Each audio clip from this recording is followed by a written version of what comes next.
It's really coming down, huh? Hey man, feeling any better?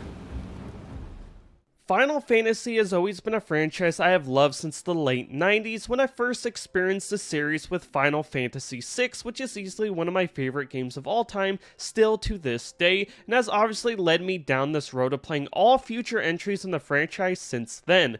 Which I would argue, as a long-running RPG series, Final Fantasy has some of the most memorable worlds and characters, not just in the RPG genre, but in video games as a whole. So when it was originally announced Final Fantasy VII was getting a remake, I was beyond excited, though I did wonder how they would even approach bringing such an old classic to modern hardware with just how vast the world is. Well, the answer was simple: by doing the remake in multiple games. This has allowed Square Enix to really dive into the characters and world to a much deeper level than the original. Now, with that said, not everything has been perfect with either parts of the remake of Final Fantasy VII, but I do truly believe after putting in over 200 hours into Final Fantasy VII Rebirth, it has improved on part 1 of the remake in almost every way possible, and even with some flaws in how they approach some parts of the game, I really feel Rebirth is one of the greatest Final Fantasy games ever made. But before I really dive into why I feel this way about it, I want to say now that there will be spoilers in this review, why I will in general be avoiding showing major story moments the best I can outside the first 5 or so hours of the game. I will be featuring gameplay from every open world region, various side quests, and the various towns, cities you come across in the game. So with that warning out of the way, the first part of Rebirth I want to dive into is the one I was most worried about, and that's its approach to the open world gameplay design.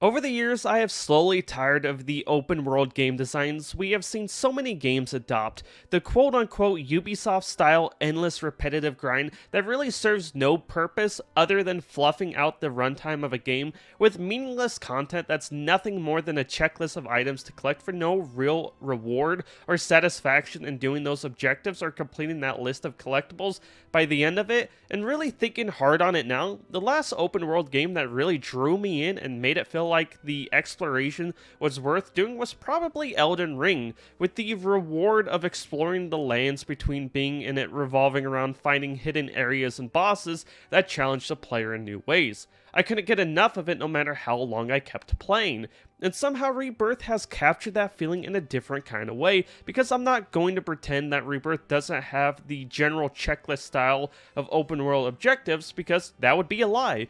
And I completely understand why someone would still not enjoy this style of open world gameplay. But what it does do compared to other open world games is it makes the time invested into doing those checklist style objectives absolutely worth it, thanks to an amazing payoff that makes what would normally be a disjointed collection of side content to one cohesive experience that's all working together in a system that rewards you every step of the way that is completely optional. But how exactly does it do this? Well, in each open world region of Rebirth, you're tasked in gathering intel on the region for a young scientist named Chadley and his newly created AI assistant Mai, which I have a lot to say about these two here after a bit. Now, this intel is gathered by doing a variety of tasks that are all connected in one way or another. You have towers to climb that feed you information on other objective locations like life springs, which as you slowly scan more of these life springs throughout a region, you unlock additional intel objectives like excavation sites, where while riding on chocobos, you use their ability to smell to find hidden items in an area by following the trails of scents. Also, in general, while riding around the world on chocobos, you can also find random items, though the items you dig up in these special excavation objective zones are of greater importance since they net you transmuter chips, which unlock additional items to craft, which may also be needed for side quests. You also unlock classified intel objectives after grabbing all life springs in a region, which basically leads to a special boss fight that is honestly pretty epic with that classic battle music. Not to mention, bosses drop rare materials that can also be used for crafting rare unique boss items, like the Marlboro Orb that extends the duration of status effects on enemies while reducing them on the player's character. Which the entire crafting system is about what you expect, outside of these special boss materials that can be used to craft boss related items with cool effects. You can craft a large variety of items from healing to equipable equipment, and there's a leveling system along with it too, where as you craft more items, your crafting level goes up, allowing you to not only make better items, but enhance them as well.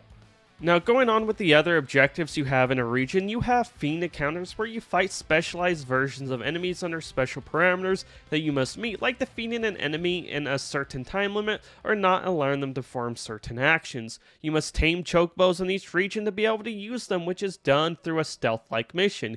You have your Moogle huts, where you have to round up Moogles in this little minigame that afterwards allows you to shop in the Moogle shop by spending Moogle medals you find throughout the world. Also, real quick, I don't like the design of these Moogles. These things are made of nightmares. They look like they crawled out of a pet cemetery. That's right, I went there. Not everything needs to look realistic. I like cute Moogles, not wherever these monstrosities are.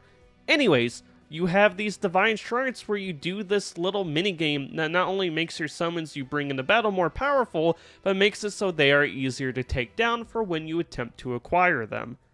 Then finally, you have the Proto-Relic questlines, which are easily some of the best side content in the entire game. These Proto-Relic questlines offer very unique gameplay experiences not found anywhere else. Like in one moment, you are being drawn into a board game called Fort Condor, battling out with tiny little game pieces brought to life.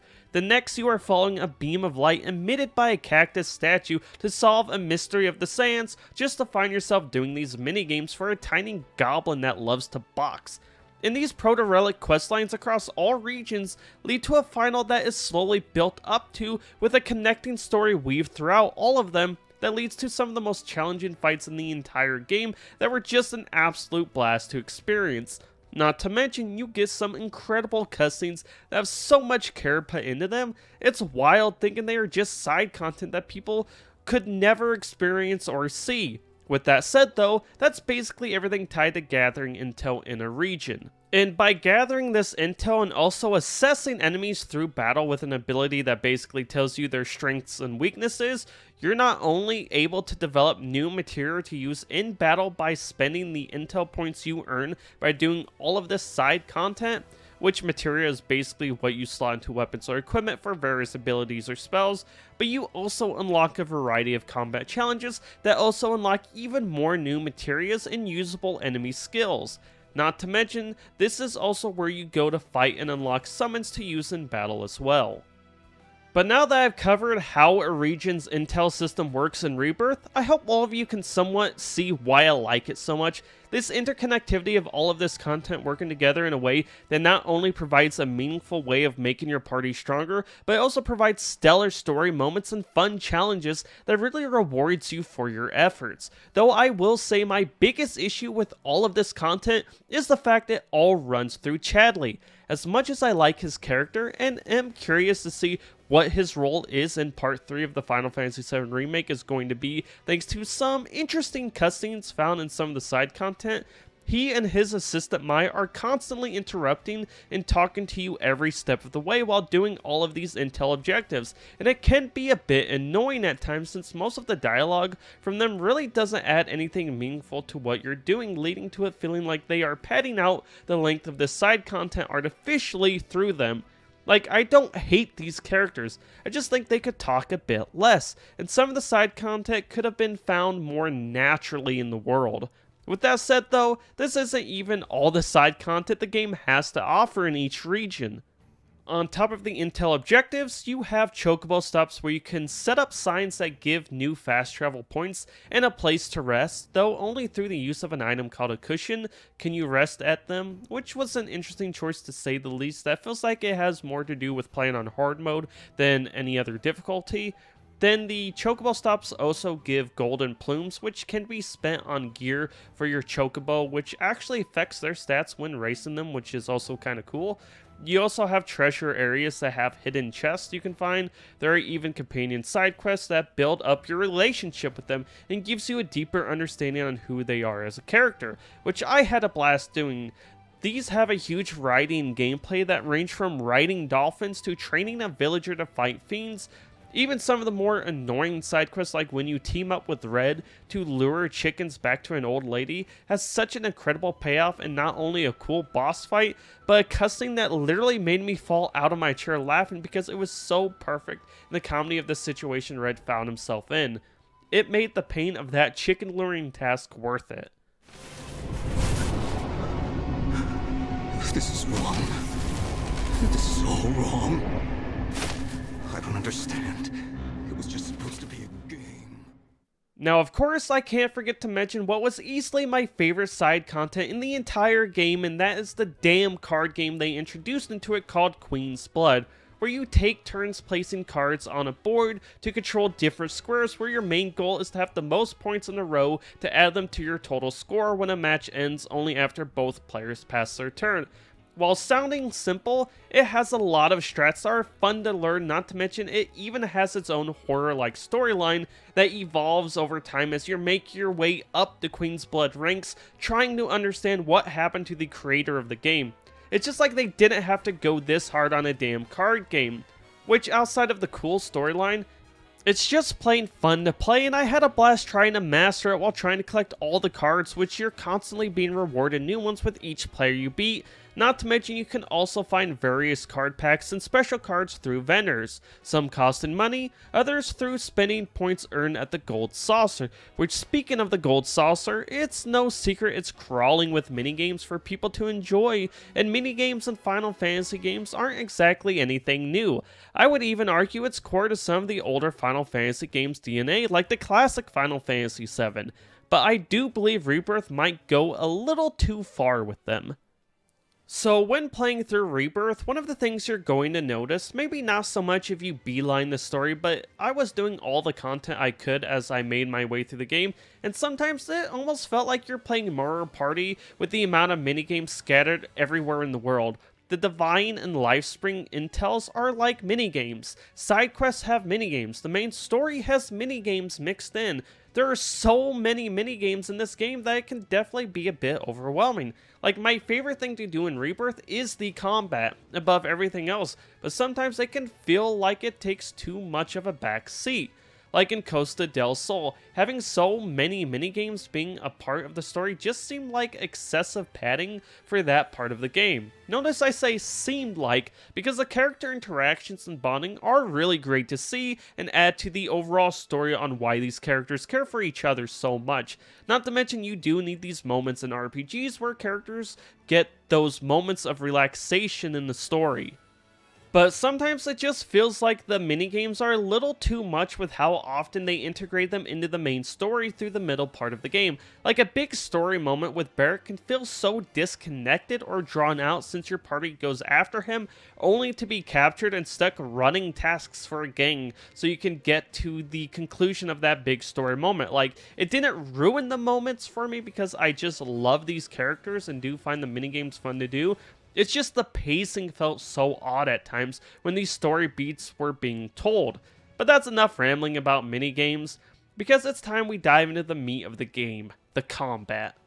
The combat in Rebirth might be my favorite out of any Final Fantasy game. Each character truly feels unique to play and satisfying to master thanks to the systems that surround them, such as the stagger system, where through various actions you fill up a bar that once full causes the enemy to be able to attack or defend, giving you free range to deal massive amount of damage. This bar can be filled up faster by pressuring enemies through exploiting their weaknesses, which range from dodging or attacking after certain moves, or even doing something like damaging them with their elemental weakness. There is such a huge range of factors, it can really make battles feel like a dynamic chess match, definitely on hard mode or against stronger bosses in the game that will absolutely punish you for not respecting the mechanics. Like when you're fighting the Red Dragon, you have to make him breathe fire into pillars so you can knock them down to pressure him. On top of that, just like the last game, you have a variety of materials you can slot into your weapons and equipment for each character that level up over time as you use them. Also, your non-active battle members will still level up the material they have equipped as well, which is nice to see since even though they aren't in your active party, they're still participating in battle from a distance, which is a nice detail that does have some function, which I'll get to here in a second.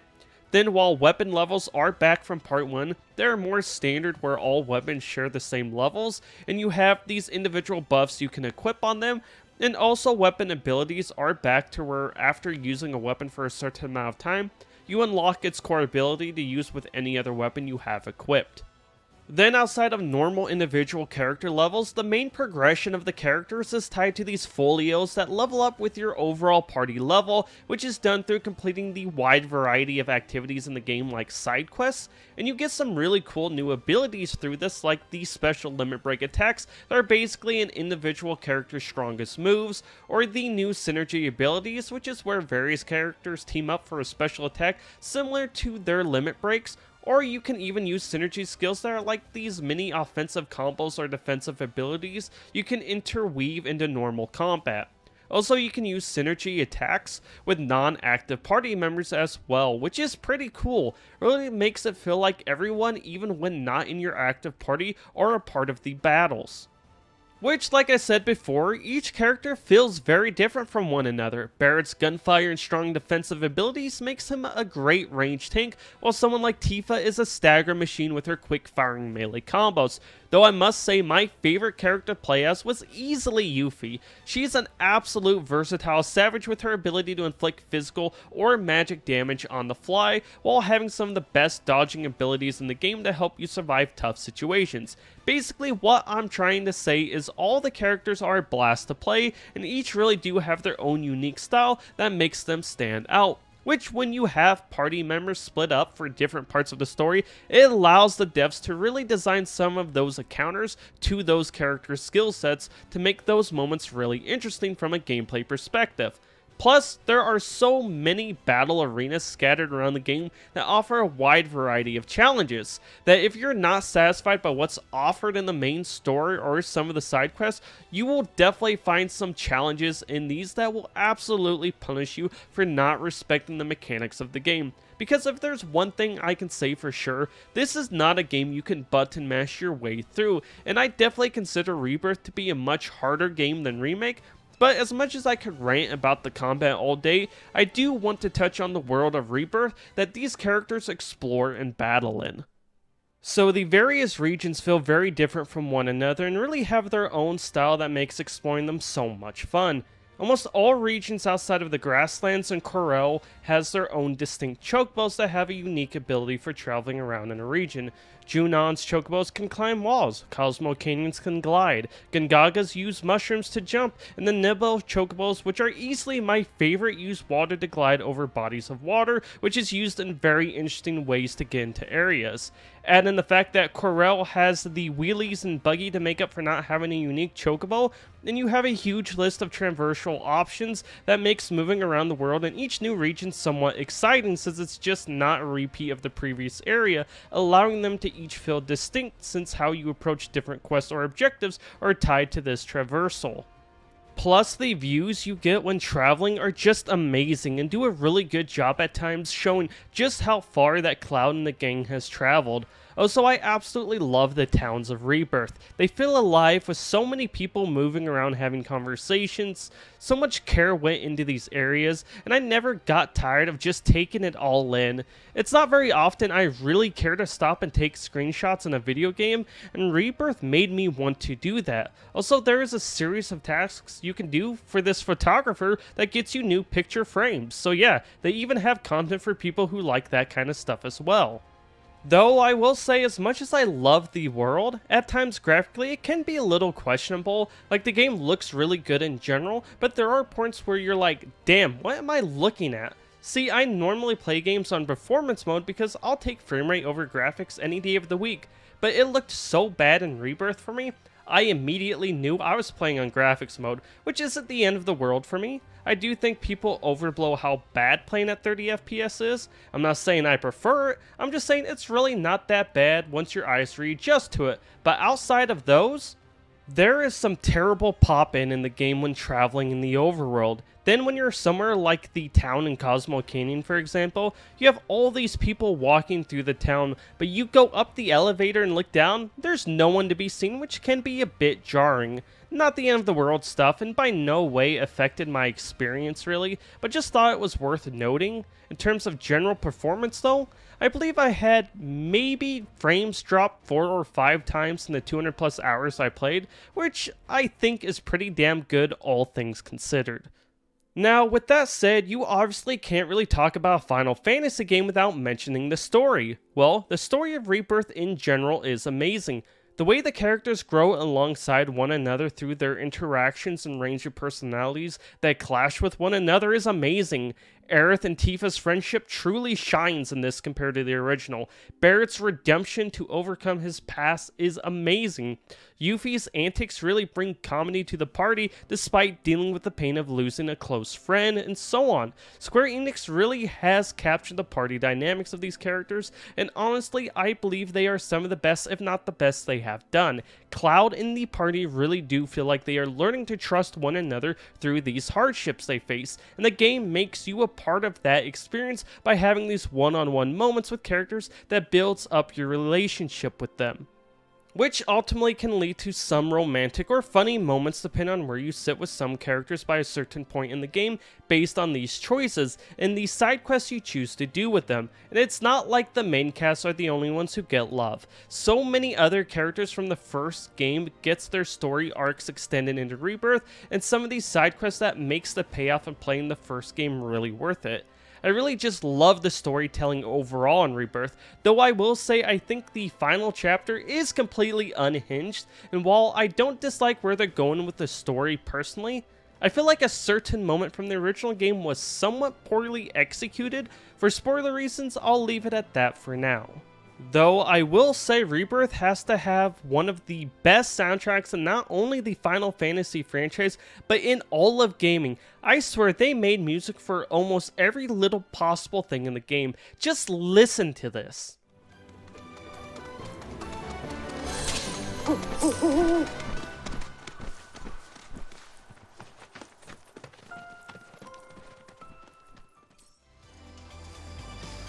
Kyrie, Mirth of Junon, and you are. Oh man. We're about to find out, folks. This is the moment we've been waiting for. A desert I mean, literally, from the towns, side quests, and just walking up to the random life springs in the overworld, there's music for literally everything, and I can't even imagine the amount of work that went into Rebirth to make a soundtrack this massive. Now, if only I love the opening of Rebirth as much as the music in it. The opening parts of the game with the Nibelheim flashback, while being an amazing way to introduce players to the core mechanics of Rebirth and while general being pretty awesome, it has to have some of the worst pacing and moments executed in the entire game. Like when you're crawling towards Sephiroth. These moments feel just so unnecessarily long. Like, why are these guys just standing around Sephiroth, not shooting a single shot, waiting for me to crawl up? This is stupid and not fun to play. This would have been way better just portrayed in a cutscene, and sometimes the devs just get in the way of their own storytelling in this regard and makes the pacing of the game feel awkward at times. Luckily, these moments are few and far between, so it's not the end of the world. Then finally, one last issue I had was I really wish we got more gameplay elements with the Zack moments of the story. So much of it is just walking and talking. He has such a fun moveset, so it's such a shame we never got to see more of it in the actual story, though the fact we got to play as Zack and Sephiroth in the story was pretty awesome. Though with all of that out of the way, Final Fantasy VII Rebirth really is an amazing RPG experience that really reminded me that open world games really can be enjoyable if done right. The cast of characters are so full of life through the animations and voice acting done by everyone involved, with one of the best soundtracks in gaming backing it, and the fact that just like with the remake, there are so many improvements that can be made going into Part 3 that I'm excited to see what Square Enix does with the feedback to improve upon this formula even more. Rebirth really is one of the best games I have played, and to all those Tifa and Aerith fans out there, I'm sorry. I'm taking Yuffie because she sings the best song you have ever heard. Here goes. I'll search high and low till I've gathered 'em all. I'll have orbs piled up about 1 billion feet tall. I'll have so much materia, I won't know what to do. But until I can make you mine, I'll just patiently wait and dream of you.